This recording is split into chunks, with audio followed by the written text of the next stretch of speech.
할렐루야. 지난주에는 3대 신앙을 계승합시다라는 주제로 부흥회가 있었고, 이번 주에는 믿음의 돌직구를 던져라라는 주제를 가지고 특별 새벽 기도회가 진행됩니다. 우리의 믿음은 안전하지 않습니다. 우리의 믿음은 늘 변함이 없는 것이 아닙니다. 우리의 믿음은 수시로 변하지 않습니까? 믿음이 좋아졌다가 식어지고, 강해졌다가 약해지고, 담대했다가 흔들리고, 복음에 문제가 있어서가 아니라 우리의 마음이 불완전한 존재이기 때문입니다. 그래서 우리는 끊임없이 은혜를 받아야 되는 존재입니다. 끊임없이 기도의 자리를 찾아 나서야 됩니다. 주기적으로 은혜를 받고 하나님 앞에 엎드리고 부르짖고 기도해서 주님이 주신 은혜를 입어야 담대한 믿음으로 살아갈 수가 있는 것입니다. 인생을 살다 보면 마음대로 잘 되지 않습니다. 잘 될 때도 있지만은 어렵고 힘들 때도 있지 않습니까? 잘 될 때는 내가 잘나서 잘 된 것으로 생각하고, 어렵고 힘들면 환경 탓을 하고 사람 탓을 하고 물질 탓을 하고, 그래서 모든 원인을 바깥으로 던지게 됩니다. 그런데 성경은 환경보다도, 그리고 밖에서 그 원인을 찾기보다도 성경은 사람에게 문제가 있다는 것입니다. 사람만 준비되어 있다면 환경도 넘어설 수 있다는 것입니다. 사람의 믿음만 담대하다면 환경과 상황도 변화될 수 있다는 것입니다. 그래서 환경의 문제가 아니라 사람의 문제다, 사람이 문제다라고 성경은 말하고 있는 것입니다. 오늘 말씀은 사도 바울이 사랑하는 믿음의 아들 디모데에게 쓴 편지입니다. 그런데 사도 바울은 복음을 전하고 교회를 세우는 데 일생을 헌신한 위대한 사도였어요. 지금 사도 바울은 로마의 옥중에서 믿음의 아들 디모데에게 편지를 쓰고 있는 것입니다. 옥중에 갇혀 있다 보니 자유롭게 복음을 전할 수도 없었어요. 자기가 세웠던 교회를 다시 찾아갈 수도 없었어요. 지금은 바울의 말기였어요. 그래서 사도 바울이 하나님 앞에 갈 날이 얼마 남지 않는 말기적 상황이었습니다. 내가 떠나면 교회는 어떻게 될까? 내가 떠나고 되면 교회는 누가 지킬까? 교회를 변질시키는 위협이 늘 도사리고 있는데 믿음과 복음과 교회는 누가 지킬까?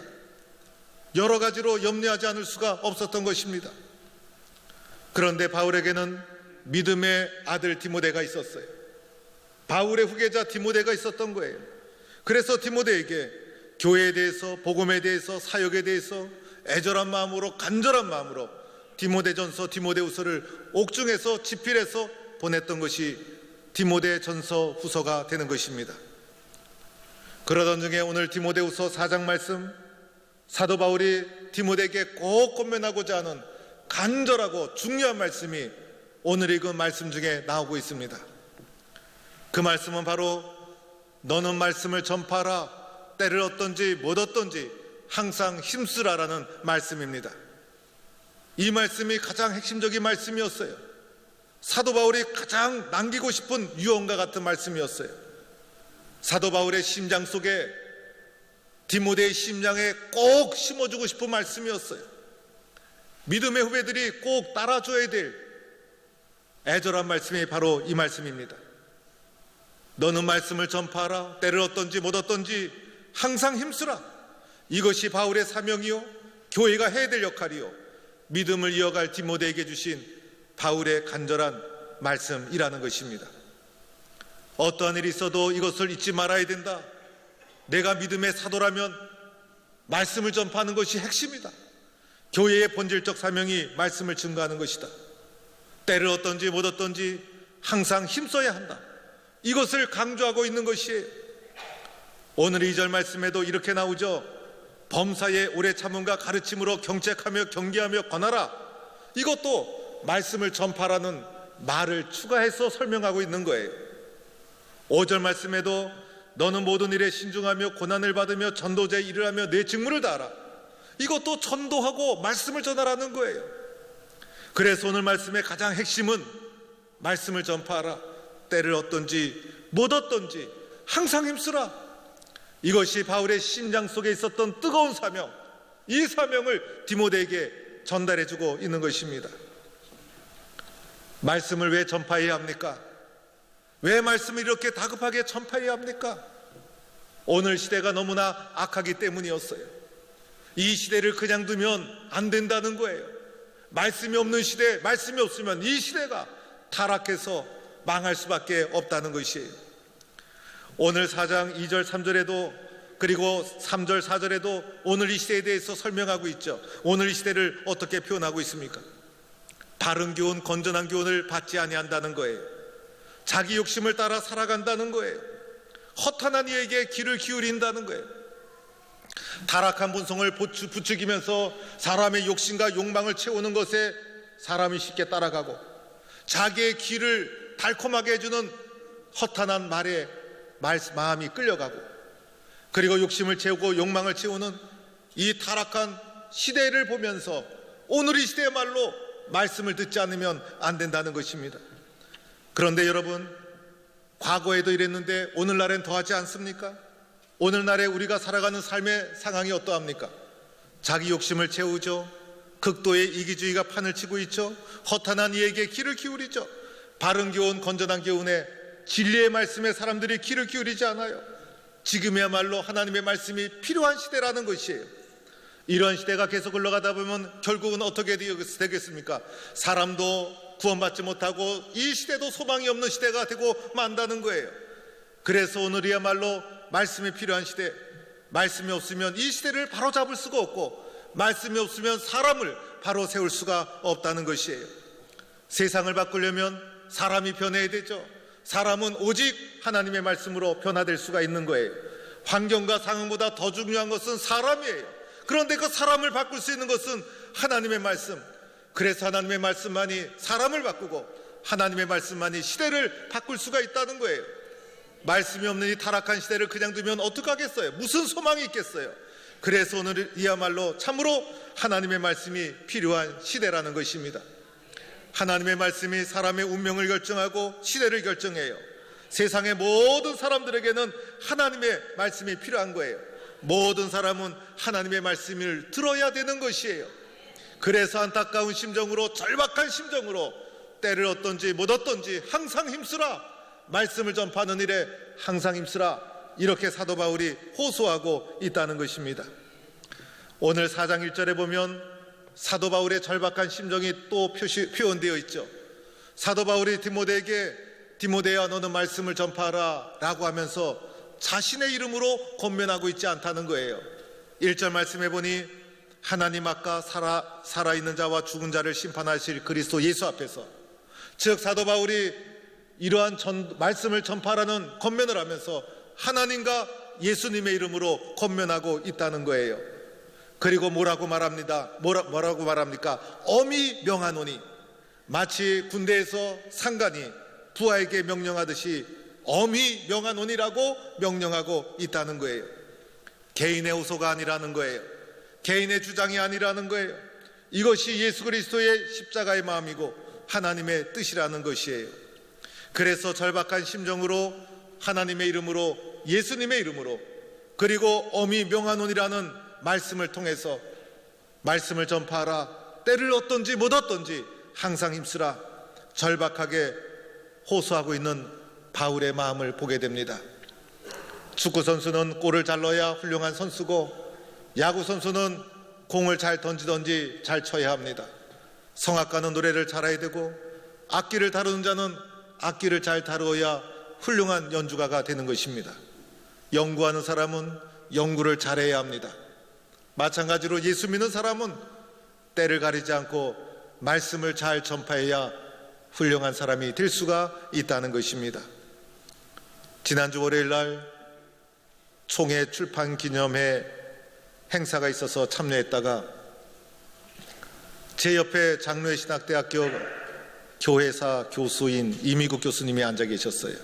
인사를 하고 앉았더니 교수님이 저한테 자기가 지금 강원노회의 부탁을 받고 강원도 교회사를 집필하고 있는데, 강원도 교회사를 집필하다 보니 저희 할머니 이야기가 나오더라는 거예요. 그러면서 그 이야기를 전해주더라고요. 그래서 제 할머니가 도계교회를 세우는데 함께 헌신했었습니다 라고 말을 했었습니다. 그러면서 도계교회에서 있었던 얘기를 말씀해 드렸어요. 저희 할머니는 한경도에서 북청에서 예수 믿고 너무 은혜스러워서 오직 말씀과 그리고 주님의 일에 헌신하는 데만 힘쓰다가 북한이 공산주의가 되면서 신앙의 자유를 찾아 혼자 월남합니다. 어떤 상황에서 어떻게 그렇게 혼자 월남하게 되었는지 자세히는 잘 모르겠어요. 그런데 자식을 두고 혼자 월남해요. 그리고 나서 할머니는 교회를 전전하면서 전도자로 살게 되면서 강원도 도계로 가 계셨어요. 그 후에 아버지가 단신으로 월남합니다. 북한에는 저희 아버님의 누님들이 계시는 것으로 알고 있어요. 돌아가셨는지 살아있는지 알 수가 없어요.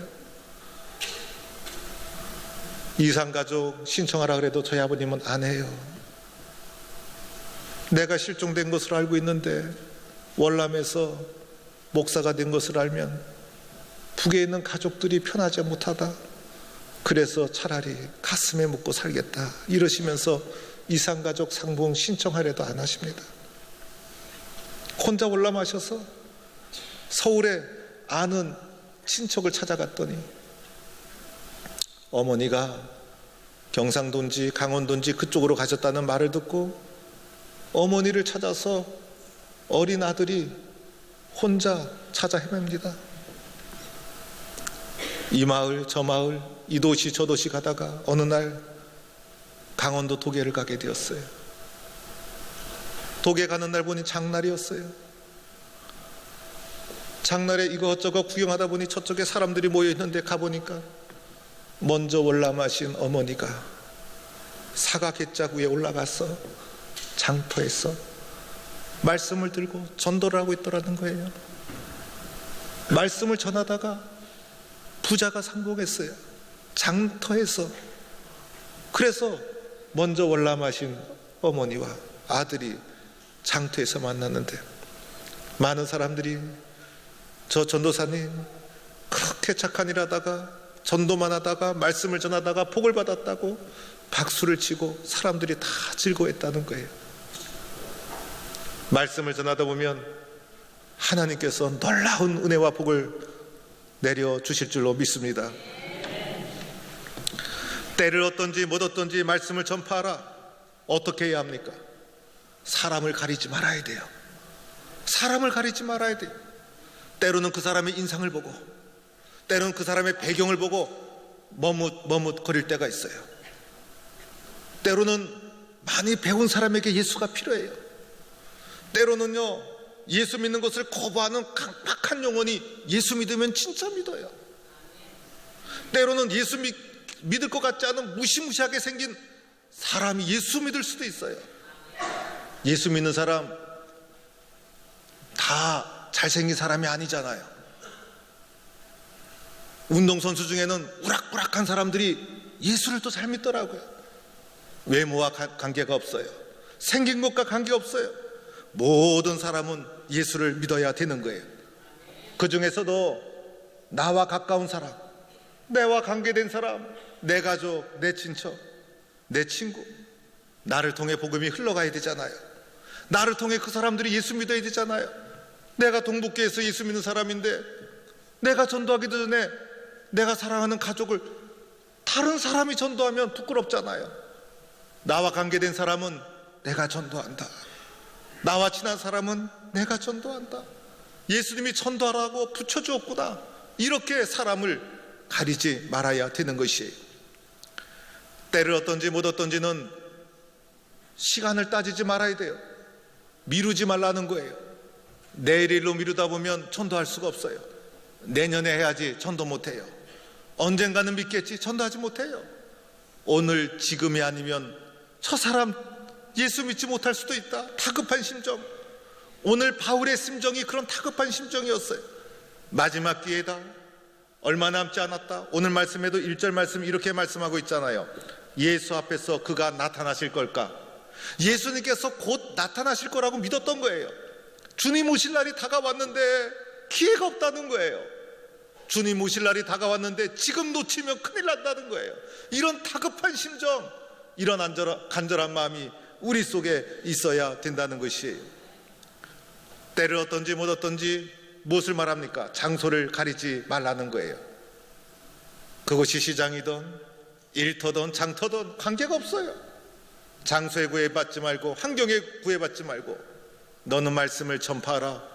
때를 얻든지 못 얻든지 항상 힘쓰라. 이것이 주님의 마음이고 사도 바울의 심장 속에 있었던 뜨거운 마음이고 이것을 디모데에게 전달해 준 것이고 이 말씀은 교회와 믿음의 후배들이 꼭 붙잡아야 될 소중한 말씀인 줄로 믿습니다. 지난주에 평택대학교에서 피어성 박사 기념 학술대회가 있었어요. 매년 행사하는 것인데 저보고 개회 예배 설교를 요청해서 제가 저희 교회 예가은 중창단과 함께 다녀왔습니다. 평택대학교는 원래는 피어성 성경학교였어요.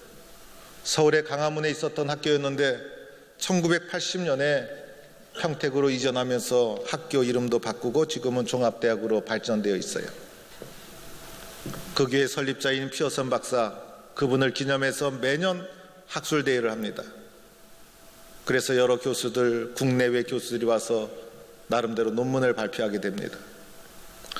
피어선 박사는 1800년도와 1900초가 복음주의가 전 세계로 크게 일어나서 그 시대 전 세계에 엄청난 선교사들이 퍼지게 됩니다. 미국의 무디 목사님, 기도의 사람 조지 물러 목사님, 영국의 위대한 설교가 스펄전 목사님, 미국의 백화점왕 존 워너메이커, 이 사람들과 당대의 교분을 나눴던 선교 운동가였어요. 위대한 목회자이기도 했어요. 스펄전 목사님이 몸이 안 좋아서 쉬고 있을 때 2년 동안 그 교회를 당담해서 설교를 하기도 했던 목사님이셨어요. 이분이 선교운동가였는데 이분이 선교 비전에서 선교하고 말씀을 전할 때 당시 신학생이었던 언더우드 선교사가 신학생의 신분으로 피어슨 박사의 선교에 대한 메시지를 받고 선교사로 헌신하는 데 영향을 받게 됩니다. 훗날 26살의 젊은 선교사 언더우드가 조선의 선교사로 옵니다. 1885년 인천 제물항으로 들어와서 선교를 하다 보니 조선에 선교할 것이 너무 많았어요. 조선 사람들이 예수를 잘 받아들이는 거예요. 그래서 언더우드가 피어슨에게 편지를 씁니다. 당신은 선교에 대해서 메시지를 증거해서 제가 도전을 받고 이곳에 왔는데 당신이 이곳을 방문하기를 원합니다. 언더우드 선교사의 간절한 편지를 받고 피어슨 박사가 73세에 태평양을 건너 일본을 거쳐 조선에 옵니다. 그때가 1910년 11월 겨울이었어요. 한국에 6주간 머뭅니다.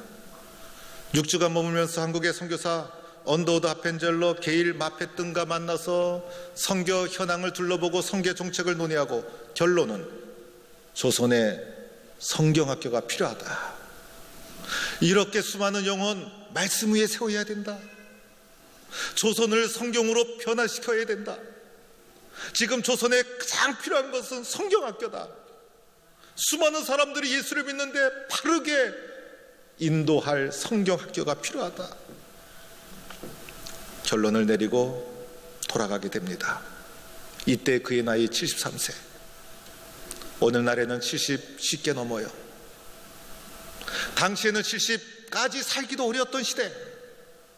그런데 73세의 노구의 몸으로 마지막까지 선교의 열정을 불태우며 태평양을 건너 조선 땅에 왔다가 미국으로 돌아가서 1911년 6월 불과 6개월 만에 조선 땅을 다녀온 것이 건강에 영향을 미쳐서 그만 죽고 맙니다.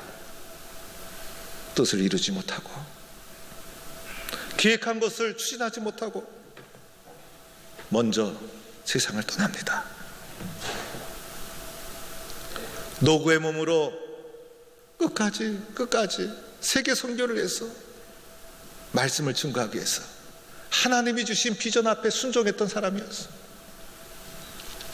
그런데 그가 죽고 나자 그의 가족, 제자, 친구들이 그의 간절한 뜻을 저버릴 수가 없었어요.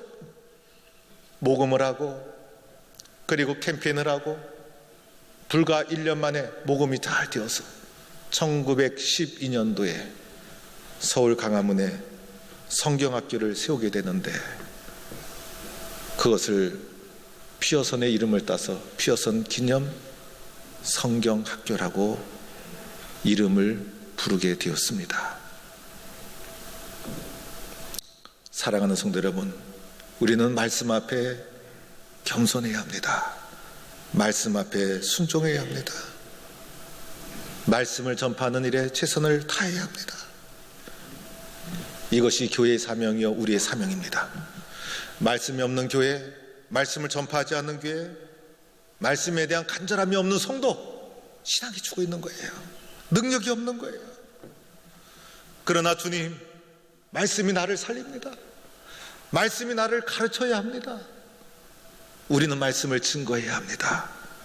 말씀에 순종할 때 하나님께서 그 교회와 그 성도를 축복해 주실 줄로 믿습니다. 예수님이 나를 찾아왔듯이, 바울이 먼저 찾아왔듯이, 언더우드와 피어선이 찾아왔듯이 우리는 먼저 찾아가야 됩니다. 바울의 심장 속에 흘렀던 이 간절한 마음을 내 마음으로 받아야 합니다. 예수님이 성육신할 수밖에 없었던 그 주님의 마음을 나도 느껴야 합니다. 그래서 주님을 알지 못하는 영혼들에게 말씀을 전하고 찾아가는 일에 최선을 다하는 축복된 성도가 되기를 축원합니다.